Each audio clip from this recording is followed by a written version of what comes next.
Well, welcome to another episode of FishingLocalWaters.com. At the beginning of every episode, I try to fish a given area and tell you about that area and the history associated with it. Today, I'm not going to be able to do that. I'm located at the Pigeon Roost Community Center. Behind it runs Wolf Creek. Now, several years ago, this creek was flooded by a coal slurry impoundment release that happened up that holler. And that flood ran down and came underneath this bridge that you see right back there and down this creek and made its way all the way to the Ohio River. Now, if you see behind me, right up there, it says that the Kentucky Fish and Wildlife stocks this creek with trout. So I was hoping to be able to get down here and scout this creek and find some trout and do some fishing. Now, I got down here last night and I walked about a half a mile or a mile of this creek, and that I did not find any sign much of any aquatic life. There's silt on the bottom of the creek that's got it pretty much coated in. The water is clear, but I saw no sign of any type of aquatic life in the half a mile to the mile in this section of the creek that I walked. Now, as I was filming last night, a couple pulled up in order to walk the walking trail. And it gave me an opportunity to meet with some of the locals and talk to them. And it just so happened, he was a gentleman who was just a little bit older than I was, but he had been 19 years serving as a coal miner underground in this area. He had worked for the MSHA group, and he told me that this area used to be the Pigeon Roost school. In fact, he went to school here. He told me about the swing sets being down here adjacent to the creek and so forth. And he said, I don't know that it was at this school, but he said he went to school with both Ben and Dennis Hatfield. And in this episode, Dennis is going to be featured in one of the segments in this episode. You'll see him doing an interview during the flood that came through here. He happened to be the head of the coal company, the Martin County Coal Company, from where this release came. His brother happened to be also a coal executive, and he'll be talked about. We'll talk about him in the next episode on that. I asked him about the water conditions, the tap water, the drinking water in the area, and he says it's dismal. That they haven't had clean water in this area for 20 to 30 years. As far as the fish in the creek, he goes, used to be as a boy, said we used to fish this creek all the time. There was fish in it, and there's an absence of fish at this particular time. So he verified what I saw in my investigation, that this creek doesn't show much sign of fishing. So we're not going to fish today. What we're going to do is we're going to go, we saw about 5 tires down in the creek when we were doing our investigation. And while you guys are watching this episode, Dixie and I'm going to go ahead and put my waders on and get out in that creek. That'll give me a chance to take a look at the creek a little bit closer and get those tires up out of there, get those loaded on the trailer. And you all watch the episode, and at the end we'll get back with you and do some closing comments, and we hope you enjoy this episode of FishingLocalWaters.com.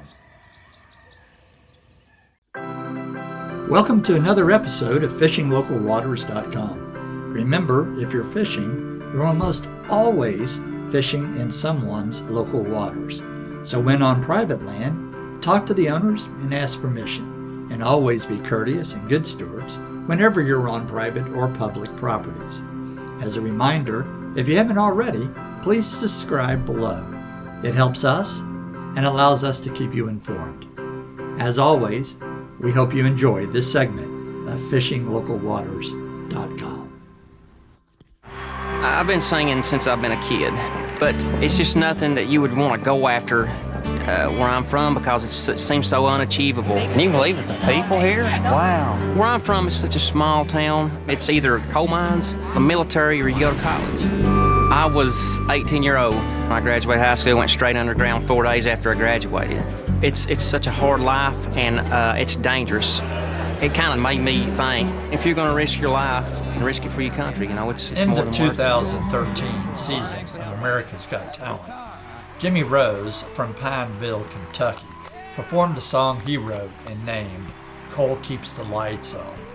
Little did he know that the lyrics of that song would drag him into a long-standing 75-year political divide between economics and the well-being of the environment that would eventually have him standing in the chambers of the Kentucky Capitol. 4-year United States Marine Corps veteran.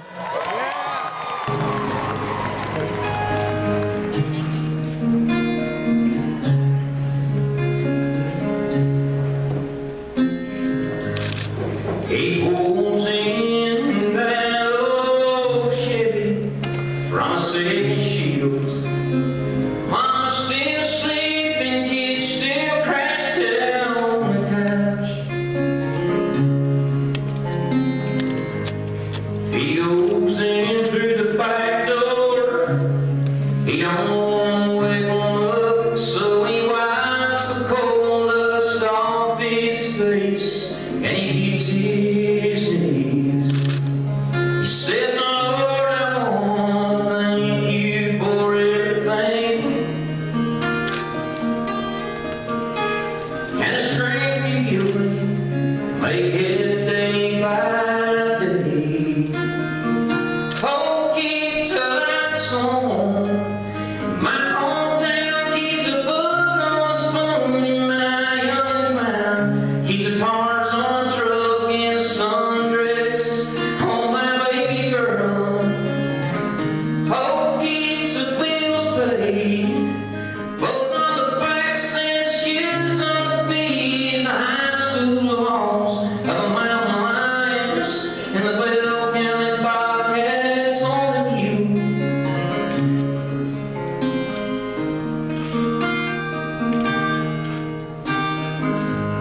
Hey, when plum dang crazy in Washington, talking about closing the mines, gonna bleed us all dry from the inside out. They don't care that much about the little man or the couch times. It's the way of life around here. It's just like it's always been. Coal keeps the lights on, and my hometown keeps a foot Thank you very much for the opportunity to be here. on. Appreciate the chance to come here on behalf of my state. It's my understanding these sessions are intended to gather stakeholder input on what people think about future carbon regulations on existing power plants.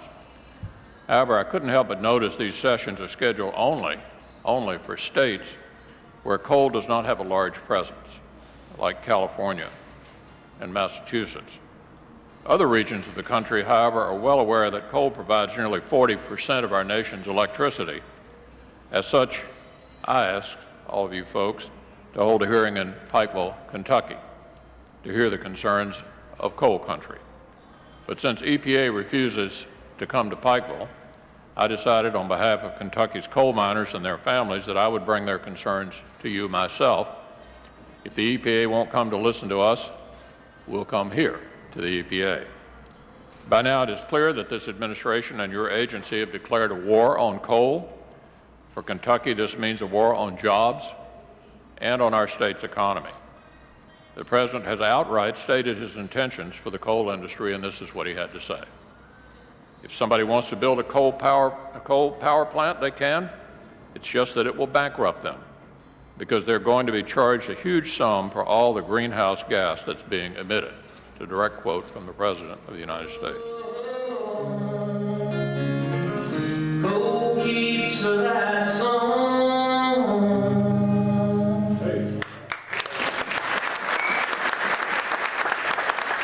As such, I ask all of you folks to hold a hearing in Pikeville, Kentucky.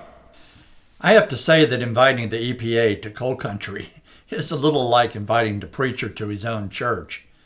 Mitch McConnell has served as a United States Senator from Kentucky since 1985 and is known to have his finger on the pulse of Kentucky politics.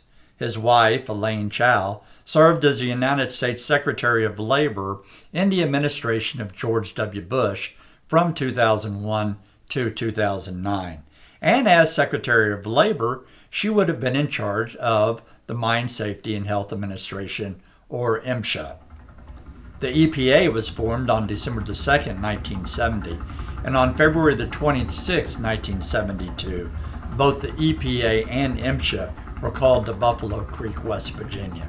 They have made several trips into what is known as coal country. My house lifted up off the foundation and floated into the neighbor's house. The house on the upper side of mine come in, floated in against my house, knocked my house off of its foundation. They both went into my neighbor's house. And the water, I could not see over the top of that when it first come in sight. The only warning we had was just a neighbor woman had spotted it and just pulled in front of our house and hollered, "Run, the dam has broke." And then you could hear the roar of it, and you could see it. I saw my neighbors' houses leave. I watched them crumble. I seen trees, logs, cars, slate, slush, you name it, and it was in that. After we got through to safety and all and turned around, I saw 5 houses floating down the creek, and you could walk on from one to the other. One house particularly, I don't know who they were. At the time I didn't know who they were, but I found out later they was the Ballard and Janice Luke Carter family. There was 5 of them in the house. Never got out? No, they're all gone. And my wife up on Saturday morning, I'd got up to fix fires up and watching television with the kids, and the power went off. And they come knocking on the door and hollering and said the dam broke up. Well, we'd been expecting maybe to hear this word because we'd stayed up till 2 o'clock at night watching for the flood because the waters was high and we was afraid we might get washed out then. But it still hadn't dawned on us until we looked around and we'd seen our neighbors running around like crazy trying to warn everybody that the dam had broke.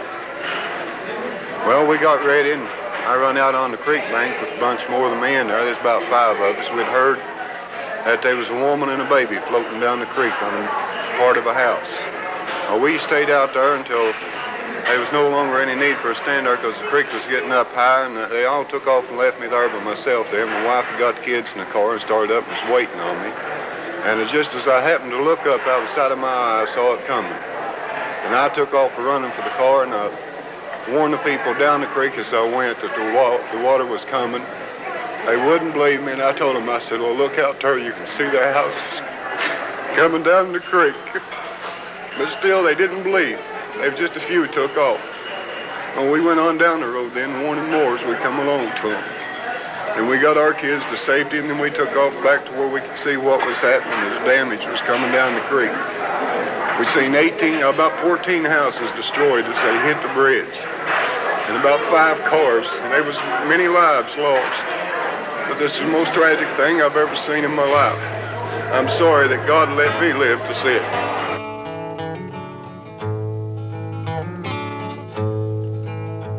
In Logan County, where coal is the king, where the people work hard for most everything. On Buffalo Creek it was cloudy and gray, and the people were rising to meet a new day. The bacon was sizzling and the coffee was poured, but the dam up the holler couldn't hold any more. And the water raged down, smashed town after town. Homes dashed to pieces and whole families was drowned. How could it happen? Said, how could it be? That dam, it belonged to the coal company. An act of God, the bosses did cry. But God ain't that cruel, we can see through your lie.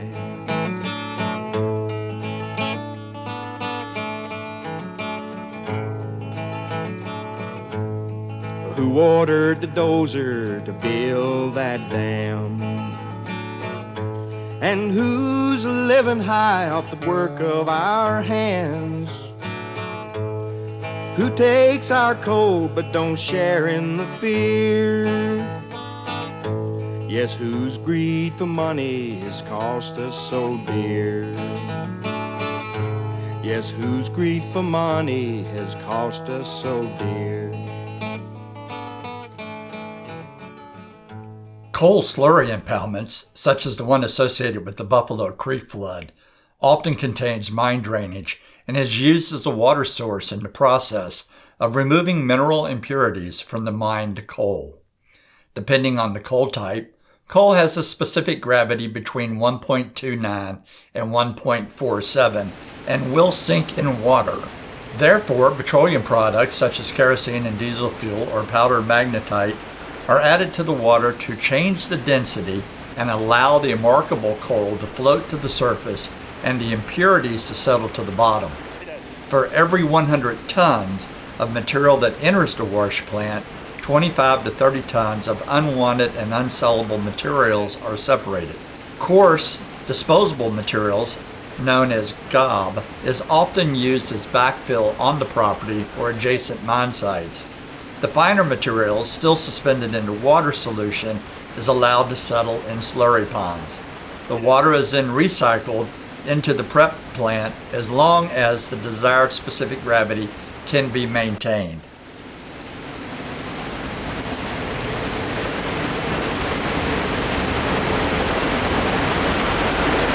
That big drum that you see spinning there mixes the material with heavy media, and it allows for the coal to float and the rock to sink. And this is all waste that is being discharged.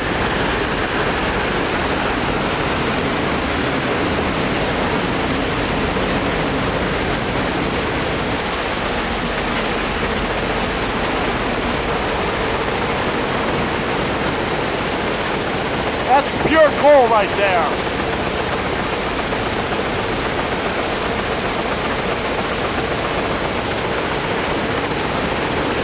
Now on that vibrator over there that I'm going to show you in a minute is all the rock refuse that has been separated from the coal. And as you're going to see, after it is sprayed off, it makes its way and falls down a chute onto the refuse belt line, which then takes it right outside to the refuse dump.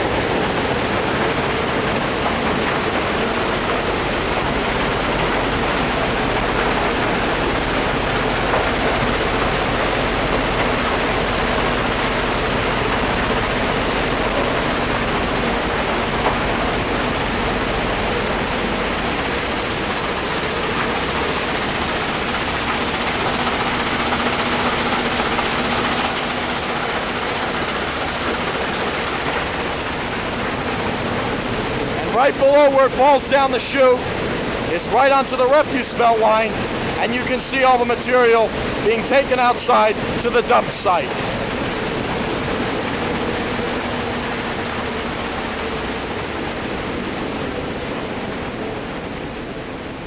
Still today, many of these coal slurry impoundments sit behind earth dams in the upper elevations of the mountains and above towns in the hollows and valleys below. One such dam sat directly above the Marsh Fork Elementary School. We listed 8 major impoundment failures that happened from 1977 to 1996. For years, there was a debate regarding who, if anyone, had the jurisdiction to oversee the building and maintenance of these dams and water impoundments. And now many have been abandoned by the mining companies as the coal yields play out and or the mining companies file bankruptcy. Unfortunately, history often repeats itself. In the fall of 2000, another Appalachia coal slurry impoundment this time in eastern Kentucky, collapsed, resulting in the largest coal waste spill in the nation's history. Miraculously, there were no fatalities or injuries, and no one was left homeless. But the wound left on the region's ecosystem and water supply, as well as the local public's perception of coal mining, will take some time to heal. On October 11th, approximately 250 million gallons of coal slurry was released from this impoundment on the Martin County coal property. It impacted Wolf Creek and Coldwater Creek. It wiped out all life in the streams. The major threat is to the environment. When this material is released, it just covers everything like a layer of asphalt. It shut down 5 water treatment plants on the Tug Fork and the Big Sandy River. Well, I was shocked. I had heard how bad it was, but it was hard to believe how bad it was. We first flew over, the governor and I flew over the area, flew each of the creeks and down, and it took your breath away. I mean, to look at this thing, it's such a massive spill that, and it's going to take so long to clean it up that I think it shocked everybody. The release was caused by a breakthrough from Martin County Coal Company's 72-acre Big Branch Slurry Impoundment into abandoned underground mine workings. At about 12:30 a.m., the torrent of sludge forced its way through the catacomb of old mine shafts until it erupted through 2 separate mine portals. Everything in the wake of the flood was covered with a black soupy substance that had the consistency of wet cement. Well, at first I didn't think very much about it because we're used to having black water in our creek on occasion. And when my husband came home and told me it was there, I thought, well, it's just another release of their water. But when he told me that it was thick like Jell-O, then I kind of became concerned. Even then, I didn't think a whole lot about it till we drove up the road and we saw the humongous amount of sludge that was up there. I mean, it was more than I could ever conceive. At places, the sludge was as wide as 70 yards and 15 feet deep. The high levels of suspended solids smothered all aquatic life in the 2 watersheds and severely eroded stream banks. The flood also knocked out bridges, covered driveways, stranded homeowners, and blocked public roads. It has totally disrupted our entire lives. If we'd been through a tornado or a hurricane, I don't believe it would have been any more devastating. The wildlife, the streams, it's torn up our community. Well, of course, we're looking to the company that created the problem to clean up the mess, and that's the way we operate under Superfund and our rules. But we have a lot of folks who are used to being involved in large-scale responses. We have good technical help. We work with our partners in the state and with the other agencies to develop a comprehensive plan for responding to the emergency. It's good to see there's effort up here underway to address this, but it's going to take a long time to get this area back into its natural condition. Now, is this Wolf Creek? Cleaning up the spill wouldn't be easy. In terms of geographic coverage, it was immense, with more than 100 miles of creeks, streams, and rivers affected. Almost 2/3 of the spill site was in remote, difficult-to-reach areas. Once the slurry was released through the 2 old mine portals, it impacted a large region of eastern Kentucky and West Virginia. The release from the north portal surged over a bank and into Coldwater Fork, moving 7 miles downstream before reaching Rockcastle Creek in Inez. The other release point, the South Main Portal, emptied into the Big Andy Branch before gushing into Wolf Creek, where 15 miles of stream were affected before reaching the Tug Fork of the Big Sandy River at the town of Lovely. From there, the high sediment loads became a major headache for municipal water suppliers. Intake valves downstream along the Tug Fork in Kermit, West Virginia, and Inez and Louisa, Kentucky, had to be shut down. The intakes for Fort Gay, West Virginia, where the confluence of the Leviza Fork and the Tug Fork form the Big Sandy River, and even as far downstream as Canova, where the Big Sandy empties into the Ohio River, also became foul. The shortage of silt-free water got to the point that the governor of Kentucky declared a state of emergency in 10 counties. Ironically, the coal-fired 1,060-megawatt American Electric Big Sandy power plant near Louisa was taken offline for a week because coal slurry was clogging the plant's cooling water system. Initially, communication collided with confusion between the coal company and the multitude of state and federal agencies, especially during the first 2 weeks, when cleanup techniques weren't proving as effective as had been hoped. Do you mean what's it like to work with 36 agencies on an accident? It's chaotic. It took us a while to get an organizational structure up that we could all communicate, but over time we did get organized. We set up a unified command structure, and it's worked pretty well from that point, but we did have a lot of confusion. It's taken the mining company a while to realize that the emergency response group of EPA is here to help them. They have the right equipment to deal with the spill, but they're on a learning curve. After the initial release, the coal company thought they might be able to pump all of this material up. So some what they call weir dams were constructed. This allows the water to flow through, but it also slows it down so that the coal fines and the metals associated with it can settle out. They had envisioned being able to pump this into large impoundments that were being built on the facility.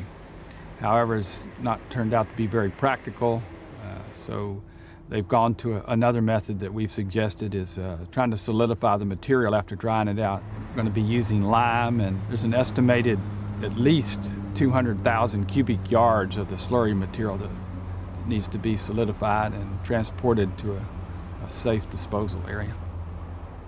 An outside contractor hired by the state estimated it would cost at least $16.5 million and take at least 4 to 5 months to complete the cleanup. One of the lead MSHA inspectors assigned to the Martin County sludge spill was Jack Spadaro. He was one of the few individuals who had a direct connection between the Buffalo Creek disaster and the Martin County sludge spill. In 1972, Jack had been one of the investigators called upon by Governor Arch Moore to investigate the Buffalo Creek disaster, and he still had vivid memories of the dead bodies being pulled from the mud. Here's what happened when he went to file his report into the Martin County sludge spill.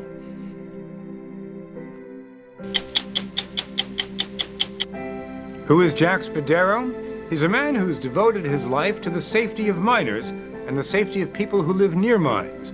He's an engineer who until recently was head of the National Mine Health and Safety Academy, a branch of the Department of Labor which trains mining inspectors.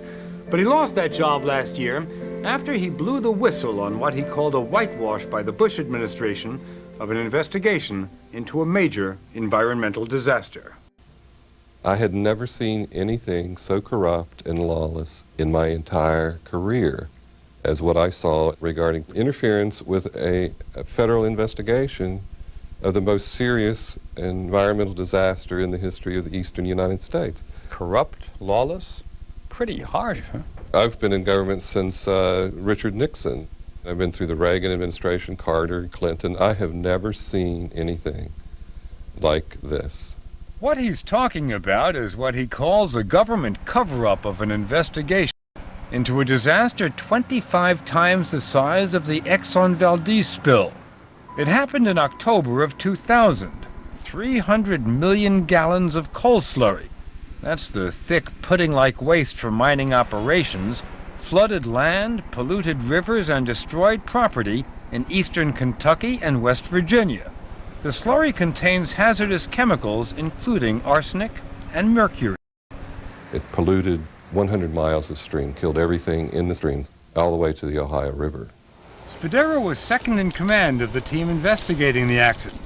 The slurry had been contained in this enormous reservoir called an impoundment, which is owned by the Massey Energy Company. One night, as this graphic shows, the heavy liquid broke through the bottom of the reservoir. It flooded the abandoned coal mines below it and roared out into the streams. Spadaro says the investigators discovered the spill was more than an accident. It was an accident waiting to happen. During the investigation carried out by Spadaro and his colleagues, it came out that there'd been a previous spill in 1994 right here at the same impoundment. The mining company claimed it had taken measures to make sure it wouldn't happen again. But an engineer working for the company said the problem had not been fixed, and that both he and the company knew another spill was virtually inevitable. He said, we knew there would be another breakthrough. We knew. We knew. And I asked him how many people in the company knew. He said, well, at least 5 people. So why didn't they fix it? It would have been expensive to find another site, and I think they were willing to take the risk. But from what you're saying, it wasn't a risk, it was a certainty. It was a certainty. It was a certainty, he says, because there was only a very thin layer of rock at the bottom of the reservoir. But that's not what the mining company had told the government.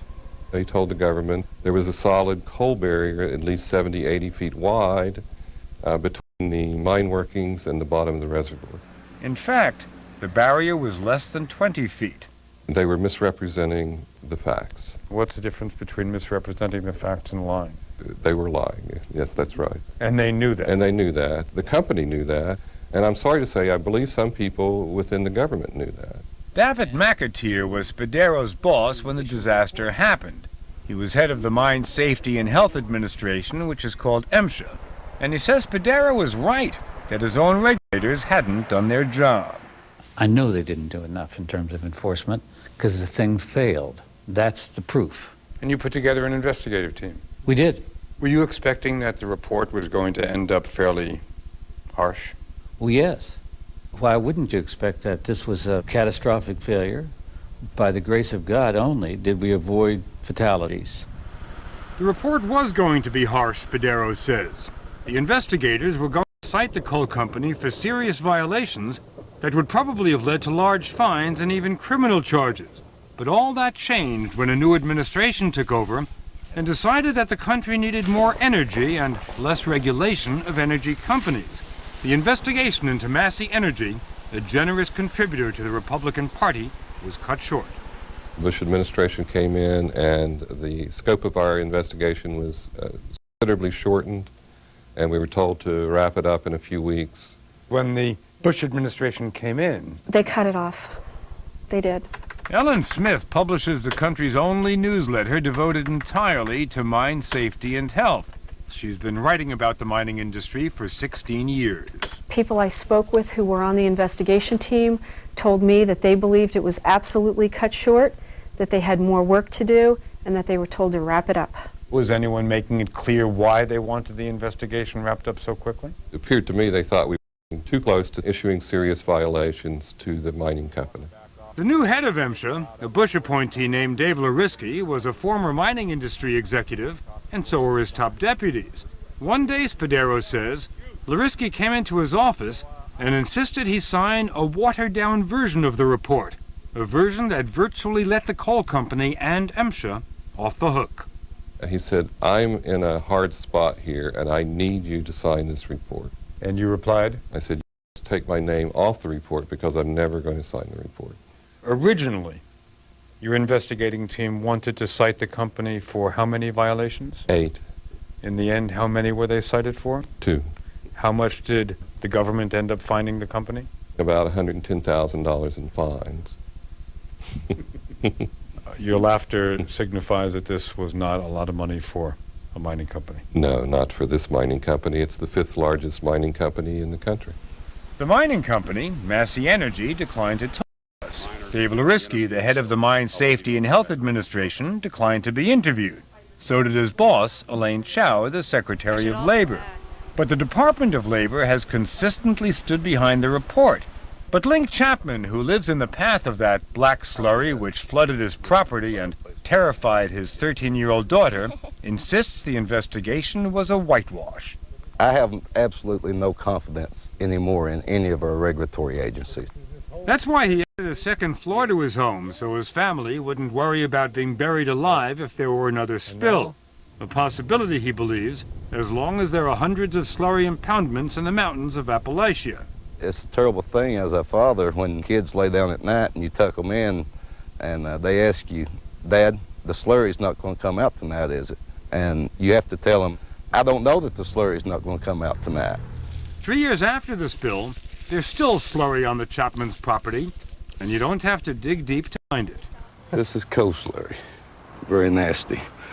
The Chapmans want to sell their house, but because of the slurry on the property, there aren't any buyers. No one wants it. Basically, it's cost me everything that I have invested here, everything I've ever worked for all my life.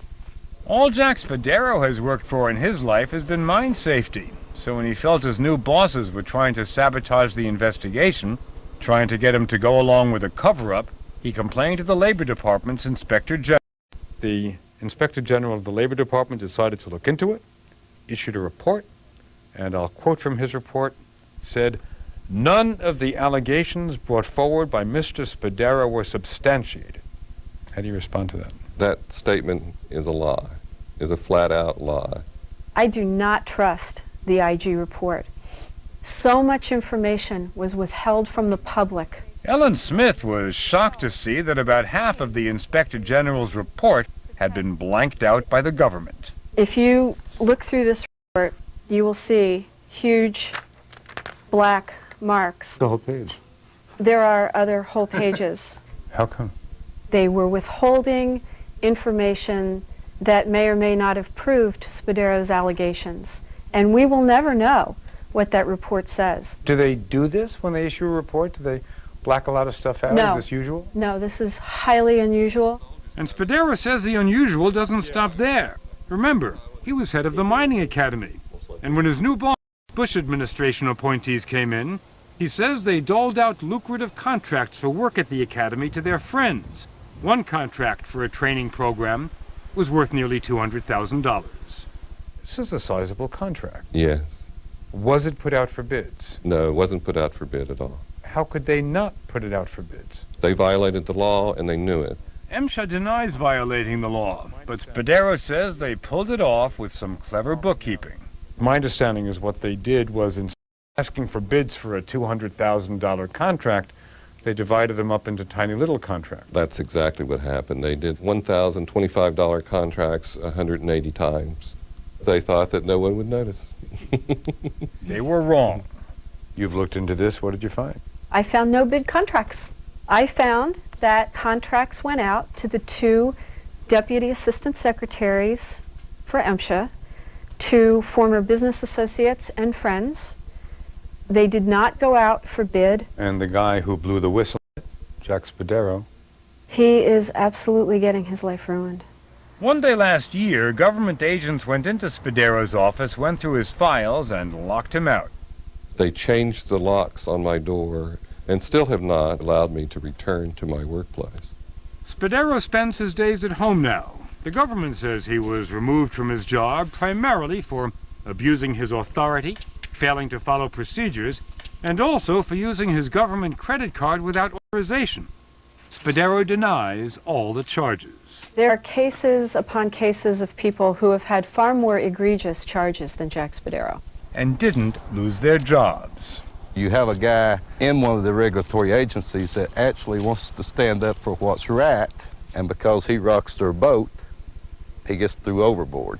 Bring back Jack! These residents of Appalachia gathered in Charleston, West Virginia to demand that Jack Spadaro get his job back. Without Spadaro, they say, they're afraid there's no one left in government who will stand up for the residents instead of for the coal company. They think they can get rid of a man who has become a hero to the people of southern West Virginia and eastern Kentucky. We're not going to take this, and we want Jack back. Bring back Jack! Jack is back. Sort of. MSHA officials recently told Jack he's not being fired. Instead, he's being demoted and taking about a $35,000 pay cut. He's also being transferred to the agency's Pittsburgh office, far from his family in West Virginia. But Spadaro says he has no plans to go anywhere except perhaps to court to sue the government. I think that they thought they could simply roll over me and I would be gone and out of their way. And I'm going to fight them forever if it takes it. Jack Spadaro has asked the Office of Special Counsel for whistleblower protection. They've agreed to investigate whether he was a victim of retaliation by MSHA officials. And the Labor Department's Inspector General is looking into whether or not MSHA officials broke the law in awarding government contracts.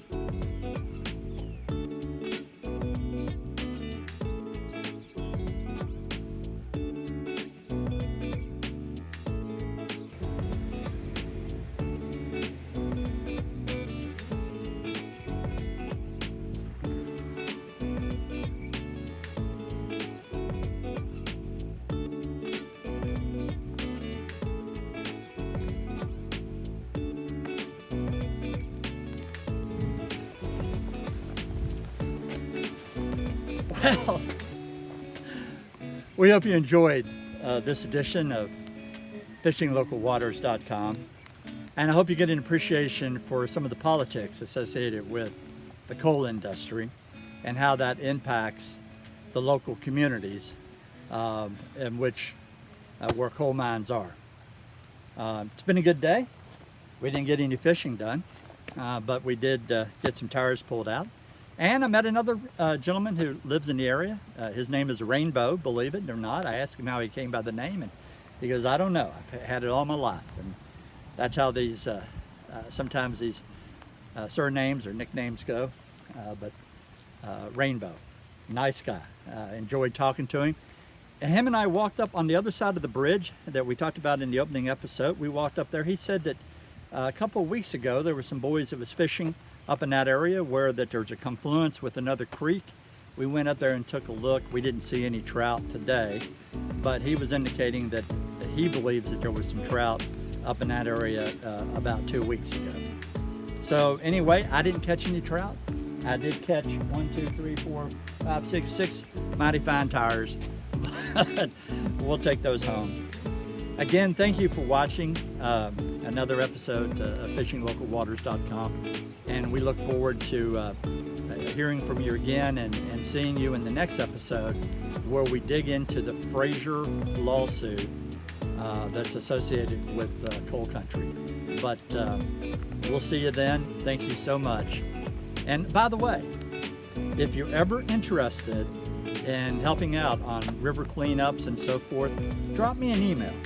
I have several people that's always involved with cleanups across the country in several states, and we'll connect you up and make sure that if you want to get involved, we'll provide you an opportunity to do that.